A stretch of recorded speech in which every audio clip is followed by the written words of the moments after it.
And good evening everyone, welcome along to another very special edition of Sports File. It's a personality profile. You've heard him on the phone from Auckland so often. He's in Southland at the moment. We thought we'd grab him. Peter Leach, the Mad Butcher, the New Zealand Rugby League ambassador. Call him what you like. He's here and I bet he's keen to be so. Good evening Peter, welcome along. It's always good to get back to Southland and it's just amazing. I walk down the street now, it's like I'm back home, you know. Hello Butch, what are you doing down here this time? Come to the races? There's no league. It's just great mate, you know, really good. Do you actually sell any of your product down here? No, I don't, to be fair. To be honest, if it was easier to get down here, I would have opened a store down here because there's no question that I've built up a lot of friends down here and I believe a Mad Butcher store would go well here. But the reality is, it's not easy to get here from Auckland. I left home at 7 o'clock this morning, got down here, the plane was delayed. It took a long time. I could have been to Sydney and, you know, at a footy game. The present company accepted we quite like keeping the Auckland as a base, so I don't think that's it. Well, I don't know. I think that you've got a lot to offer and you should be encouraging more Aucklanders down here. And on a serious note, I think you want to drop that joke because that's it's not a funny joke to Aucklanders. And I push Southland's Barrow a lot in Auckland. Okay? Absolutely. And I've heard a few people say to me, no, we wouldn't go there. They're always, you know, anti us. So why should we go and give them their money? And you know, I walk down the street and I see the empty shops and I think, boy, you get some of those tourists, instead of going to Aussie, because you know, Southland has a lot going for it. Ask Marcus Lush. Yep. He's come down here to live. And enjoying it, so I understand. So I think you've got, look, it's a lovely place. You've got the mayor, Tim Shadbolt. It's a great place, but we are sensitive in Auckland.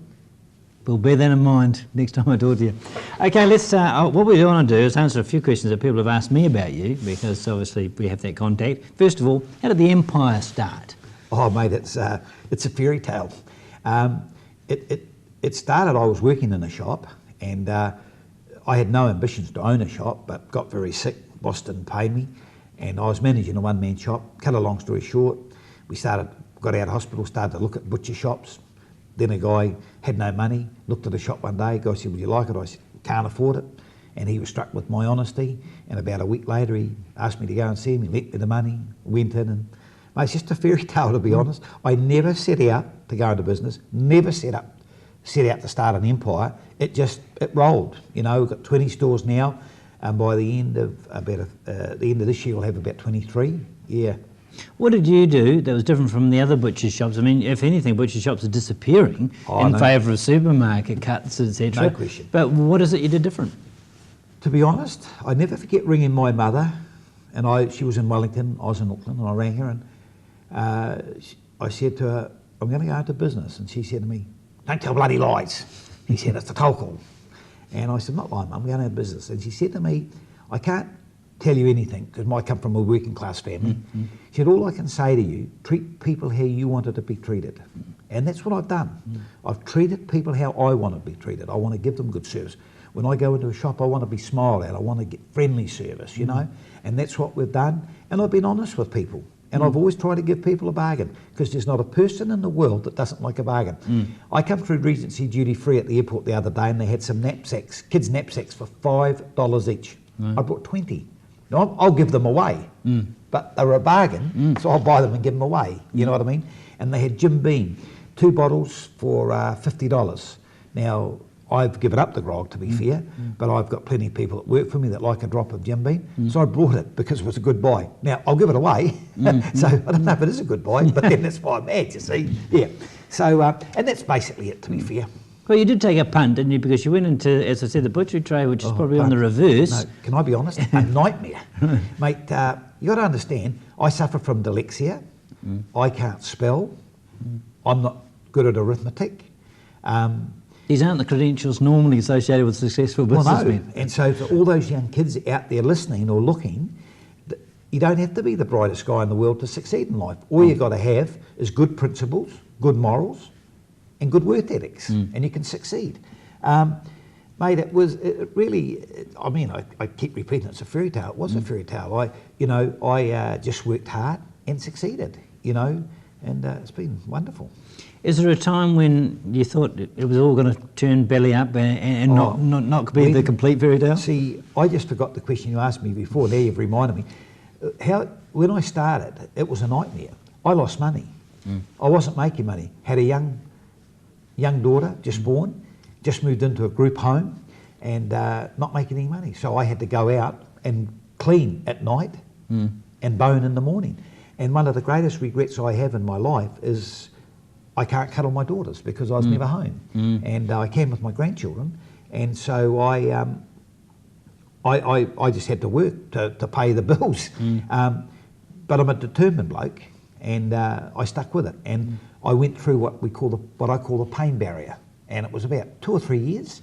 But then things started to come right. And funny enough, it's funny how life takes you through this channel. I got the business going all right, and I was starting to make a living. Now, I would never, ever have got rich, but I would have had a good living. And then the building sold to a new landlord, and he was a miserable sod. Yeah. And, mate, the first thing he was put the rent up, and I couldn't afford to pay it. I told him, showed him my books to his accountant, but he insisted, that's the deal. And so I had no option but to close the shop, but there was an empty shop around the corner, and I won't bore you with the details, but after a bit of cat and mouse work, I got that shop. And then I started to talk. There was a talkback radio in Auckland called Radio Pacific, and there was a guy in there called Tim Bickerstaff, and he used to Still around. agitate people, yes. And he used to talk about my league club called Mangere East, and the Star rang him up. Cut a long story short, started to gamble with him, and one day he said to me, you used to always have to do business with him in the Wiri Trust Hotel. Never in an office, in the bar. And he said to me, why don't you advertise? I said, well, I can't afford to. That night going home, in those days there was no drink drive laws, so you used to go home, and I said to myself, if I didn't gamble with him, I could advertise. So I'd done that, and I went back to him and sent him in the bar and said, yeah, I'm going to have a go at advertising, but I'm not going to have a bet with you for the next couple of months.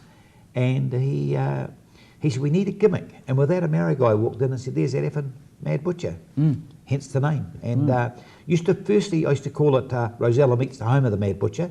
Then a famous broadcaster by the name of Gordon Dryden said to me, you've got to have one or the other. So I stayed with the Mad, dropped the Rosella, and it was just a fairy tale.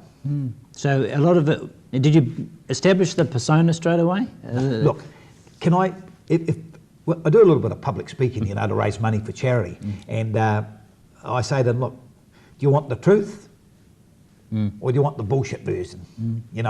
And the truth is, I didn't plan anything. Right. All I wanted to do was survive. I had a wife and a young child to feed. So all I wanted to do was make some money to put in the bank to pay the bills. And I planned nothing. I didn't know what branding was. I now have, what's believed to be one of the strongest brands in New Zealand, up with the kingpins, and here I am, a small little butcher, but our brand is right up there with the best.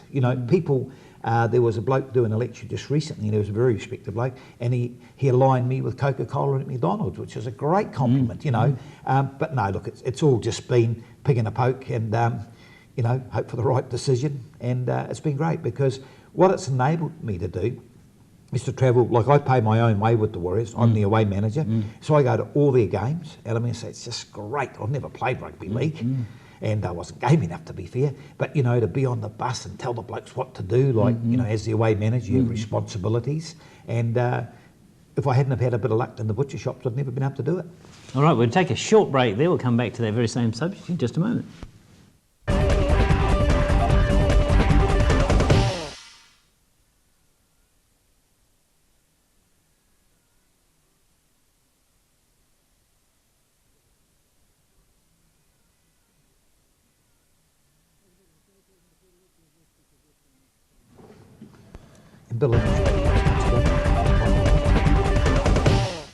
Welcome back to the show, talking to Peter Leach, a very special guest on this special edition of Sports File. Just before we move off the butcher theme, if you stepped aside tomorrow, would the Mad Butcher chain still survive? Is it now? I think it would, because my daughter's involved, and we've got a pretty good base. We've got a very good system in place, and yeah, I think there'd be a little bit missing the character. And some of the things I've done, the bluff fishing competitions, or I should say the Starbit Craft bluff fishing competition. My mates will cut the throat down there. And the things like that, and some of the other things I've got up to, coming down for the netball, and went out to Gore and made a little speech that day, and ended up taking a few southern men on in a drinking competition. And you said you've given up, have you now? Well, no, I'd given up since then, I can tell you. That was a funny little story. I come down, the Hokanui Gold asked me to come down to a little thing at Gore. Yep.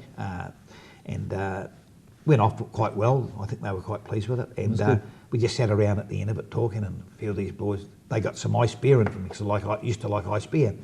And a few of these local fellas said, oh, well, give the old butcher a nudge. And mate, I don't mind the challenge. So I stood up for the challenge. Only trouble was, boy, I was a bit legless when I got back to the motel. I wasn't driving. And the wife, did she give me the serve and put me in the cold bath? And anyhow, I sobered up and went to the netball and the Prime Minister. And my wife was pure because I still smelled like a brewery. I can understand that. So that part will certainly go, but yeah, I think it will go on, because what we've developed what the public want, you know, meat at competitive prices. And you are right, butcher shops are closed, and every time I come down here, I see one less butcher shop. Like there's one in the city, it's still vacant, you know. Whereas we've expanded, we've gone to 20. By the end of a few months' time, we'll have 23. Yeah. That's good. And why give up the drink? Was that just a New Year's resolution or something? No, or to be honest with you, I just got to the stage where I was starting to do a few stupid things when I was drunk. And drink's great, and I'm certainly not an anti-drinker, certainly not that. But when the drink starts to control you, and I wasn't certainly an alcoholic, or I wasn't drinking every day, but when I was getting on the booze, I was ending up getting a bit legless. And I'm not a 16-year-old teenager anymore. Sure. I'm a 58-year-old grandfather, and not a good look, to be fair. Great at the time, certainly not good the next morning. And I just thought I like to be in control of what I do in my life. Like I'm not scared to make a dick of myself, but I won't let you do it. You know, and I think that the alcohol was doing that to me, and so I thought, no, give it away. And I've been off it for about 6 months. So. And no regrets, not missing it? Oh, I do miss it. It's nice to sit around a bar and you sort of feel a bit funny when the other blokes, they're getting a few in them. But yeah, I might have a drink another day, I don't know. But I'm getting by all right, and certainly I wake up a lot fresher in the morning. Okay, let's move on to the Rugby League connection, obviously. When was that first put together? When did you very first early involved? In the my own sporting career was nothing much. I played a bit of softball in Wellington, and done a little bit of wrestling and indoor basketball. I loved indoor basketball, but never had the confidence. The turning point of my life was working in a butchery place in Auckland, and I won't bore you with the details, but that's where I gained confidence, because the guy reckoned he was a better butcher than me, and we had a competition to bone a body of beef, and I left him for dead. And then I started to think, well, he reckons he's real good, and I reckon I'm only average, but I'm better than him, so I must be bloody good. But when I brought the shop in Rosella Road in Mangere, the local league club used to come and buy a bit of meat, and then one day, here again, I'm considered an expert on sponsorship now. People write to me for advice. I've had major companies come and ask me to consult for them. And he said to me, how about sponsoring the club? I said, well, what do you mean by sponsor? What do you mean? What's that? He said, well, you give us a meat pack and we'll mention your name down the club. I said, that's okay. So we done that for a few months. Then he said to me one day, why don't you come down the club? Well, went down, it was my cup of tea, working class people, good blokes. They loved in those days it was Lion Red, and I loved the Lion Red, and mate, I just fell in love with it, and just built a great rapport, and I still have a bit to do with that club today. And the Warriors come along, obviously, day one? Wasn't so much from day one, because when the Warriors were first set up, the administrators were a bit dubious of me. One of them actually said I wasn't the image for rugby league, which I found quite amazing, because I actually live in quite a nice home. I drive a nice car, and that administrator's probably not around anymore, I suggest. He's not, to be fair. A little bit of jealousy. But I was around, but certainly not as involved. What's happened as time has progressed, there's no question we're under the best leadership we've ever had. Mick Watson, our CEO, is a sensational guy. Very different, loves ribbing you. He'll rib me. Like coming home the other week, we sat next to each other, and I'm trying to drink a glass of lemonade, and he's quite a solid bloke, and he's pushing me against the window, and the glass is here, and I'm trying to drink it. He loves a joke, but he also does a very good job at running the club. and very, very involved now. I have many roles. If you go to my website, which is www.themadbutcher.co.nz, you'll see some video clips of players in that I do straight after the game. I have a little handheld video I take, and they now go on the Warriors website as well. So I'm now the official interviewer for the Vodafone Warriors, and I have many roles. I'm the ambassador, like when Bill English come to the game a few weeks ago, was my role to meet him at the gate and escort him around the ground, and which I did. And Bill come into the lounge, and the Mad Butcher lounge. We had a few laughs. And, yeah, I think he had a good day actually. And you'd supported him in the boxing too. I think there's a connection. Well, there. I want to make it very clear. I'm a non-political person. I don't get involved in politics. And I'm not that wrapped in discussing them. I'm prepared to bag them now and again, but don't want to discuss them. But I ended up sponsoring him, and I've got to say, as a sponsorship deal, it turned out wonderful because, mate, the photo of him in the blue T-shirt with the Mad Butcher plastered over it went in nearly every paper around the country. The New Zealand Herald run the photo about 4 times, so it was a good deal. But I've got to say that a lot of people were a bit anti the Fight for Life for whatever reasons, and certainly some people were very anti Bill English. And I stress I'm not political, so I want to make that very clear. But I think Bill English showed enormous courage. There's no question he put his balls in the vice. I remember going into the room, and you didn't see this fight, but Terry Hermanson, who used to play for the Warriors, big solid bloke, a southern man I might add, he got decked by a rugby player. Now, I mean, he got knocked out, and 2 blokes carried him back in, and poor old Terry's like this. And there's Bill in the room, and Bill's not an aggressive fighting sort of bloke anyhow, sitting there, and one would say pretty nervous anyhow. Understandably. And sees Terry come in, like head rolling, and Bill looked at him and went white as still, and they did nick off to the toilet, I might add. But still, to go out there, I thought Bill showed enormous courage. Enormous. I don't know if I would have had the balls to do it, to be fair. I mean, say Terry was in a bad way, you know, like not physically hurt in that way, but he just looked bad, you know. His eyes were sort of rolling, and Bill went through with it, and you know, in the ring it gets hot, and you know you throw that punch. I've done a little boxing sparring in it. It takes it out of you. And no, Bill, I think Bill done Southland very proud. Forget your politics, accept it for what he done. He had I think it was a nephew committed suicide, so he's not a glory hunter. There was a cause. There was a genuine cause here, and we have a major problem with youth suicide. We do. And the one thing Dean has been able to do with Fight for Life has lift the awareness of that. And the tracking records that we've seen so far, it has dropped a little bit. Now, I don't give a damn if it drops that much or drops that much. Long as it's dropping is a positive. And so good on you, Bill English, and it's to be admired for it. I hope they keep it with that. It's been successful 2 years in a row. One more break, pay a few bills. Back with Peter Leach in just a moment.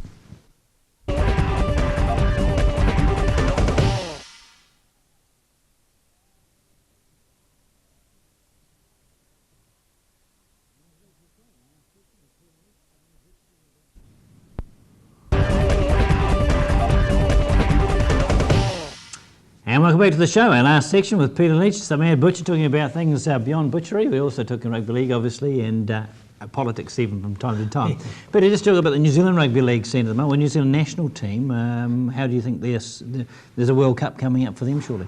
We've got a test in October, I think it is, against Australia. We've got a test against Papua New Guinea in Rotorua. Gary Freeman, the coach. I believe we should do well. One of the biggest problems, there's a book out called Frankly Frank by Frank Endicott. You need to get a copy and read it. And he tells a story about when we lost the Anzac Test, and we went back to the hotel, and one of the board members had a go at Frank. And that sums up with some of the people that have been involved in the game at board level. The guy made a real dick of himself, to be fair. I was there, I witnessed it completely. And Frank's got it in his book. Things are improving, and I think this year we've got a better board than we've had, a more consistent board than we've had in a long time, and I think we can go forward now. But it's been a rocky road, to be fair. But look, with the talent out there now playing in the NRL, if the selectors do their job properly and pick, you know, the players that should be picked, I think we can do very well. And Freeman the right man? I have doubts about that. When I say that, I'm not 100% sure. I don't know what coaching experience he's had. Apparently he's done a bit of coaching in Australia, but I don't know a lot about it. You know, I just hope we don't give jobs to people just to give them the job. You know, it's got to be the best person for the job, and time will tell, Gary. We'll just have to wait and see. What's your relationship like with the board? Do they use you a lot? No, very seldom, to be fair. I am the official ambassador for New Zealand Rugby League, and Sal Pearson, the new chairman, is very supportive of me. But the board just do their bit, and I'll do anything. They rang and asked me if I'd go to Wellington and help them some strategies for the test match down there. So I went down there and done that. I will go to the test match in Wellington at my own expense, and I'll go down a few days early and help with the promotion of it. I'm speaking to the Prime Minister right now about an official parliamentary reception, which someone on the board wants. I think it's a waste of time, but still, some people get their rocks off with them. I believe our focus should be only one focus, that's selling the crowd out, the ground out, because that's where we get our bread and butter from. It's like if you don't have advertising, you don't exist. That's right. Yeah. This program doesn't go to air. Exactly. What's left for you to do? You've got your successful business. The Warriors aren't far from perhaps being the most successful rugby league team we've ever had. But what else can you do in this in your life? Oh, I got involved in a bit of netball last year. We got behind the Comets, didn't win a game. Might buy that. We might be able to help you there. Well, I might buy that Bernice Burney. I might just have a look at her, I think.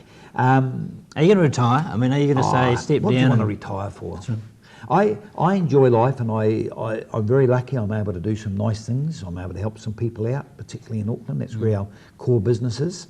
Able to help some people out, and I enjoy what I do. The day that it doesn't become enjoyable, that's the day I'll get out of it. But right now, it's fair to say I'm riding the crest of a wave with the success of the Warriors. Everywhere I go, people want to talk to me. Want to know about the Warriors, and I've been instrumental in the promotion of Stacey's book. Stacey Jones has just brought a book out, and I love it. Like my life's not about building big mountains. Me and my wife live a modest life, to be fair. We don't, live the high life. Sure, we have a nice home and I drive a good car, but you'd be silly not to if you got a quid. You know what I mean? But we certainly don't, go out dining in the big place. I'm happy to go to a pub and have a feed, you know what I mean? So we'll just take it by ear and, just enjoy it while we can. Because one of the things in life, and the reason I'm in Invercargill, is to see a very dear friend, Ken Dixon. What did you mention him? Yeah. Very close friend. And, since I've been coming to Invercargill, I've made some wonderful friends. And Ken would be one of the best. Not well now. Who knows how long, And so you've got to enjoy today and not worry tomorrow too much. That's simple fact of life.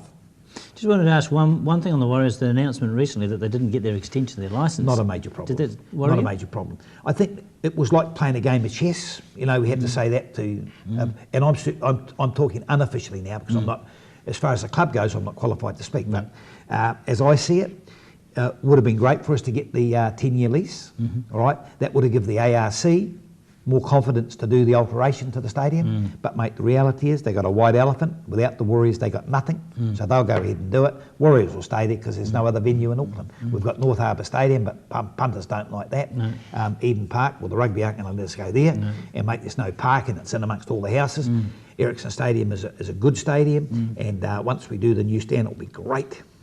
No, I think that was just a bit of cat and mouse political stuff. And look, the success we're having now, we won 8 games in a row. We've just got beat. Okay, we're in the top 4. We just got the bye this weekend, and if we can, mentally and physically rest our players, get them fired up for our next home game, which is against the Parramatta Eels, and just keep winning a few, mate. Who knows? We could be in that final. Hallelujah. It is. You got to say, for the first year, it's not pie in the sky stuff. They get it right. They could make the final this year, couldn't they? Frank Endicott was interviewed on Murray Deaker's radio show the other day, and Murray asked him if the Butcher knew anything about league, and Frank said not only is the number 1 supporter, he said he does know about it. And I'll just give you a little tip. Last year, I told a friend of mine to put some serious money on the Warriors to make the top 8. Right. Well, it And I looks was like right. he's certain to get that, isn't he? Well, Yeah. no, this is Oh, last that year. was on last year's performance, right? I could see just what I could see the changes. We were going to pick up the pace, and I'm not saying we're going to win the championship this year, but I'm saying we'll be in the playoffs, and it depends on injury and how our guys handled the big stuff. Because last year when we got in the top, you know, we played that semi, our guys just blew Lost, it. yeah. Like we weren't there, and so this It year was we'll- almost that they've achieved their goal for that season, wasn't it? Well, to be fair, yeah. they had. That was our goal, and to be fair, we had slipped up, and I think Mick Watson, our CEO, would admit it, that we hadn't planned for that next level, which we are planning this year. But mate, it's early days yet, and you can, as I say to people, you can't take the points until you've played the game. Great way to finish. Peter Leach, thank you very much. Thank you for your help too by phone. I'm sure we'll talk to you the rest of the season, and I'll just fine-tune my welcome for Aucklanders in the future. Good boy. Thanks, mate. Okay, that's all on Sports File for tonight. See you at the regular time tomorrow. Good night.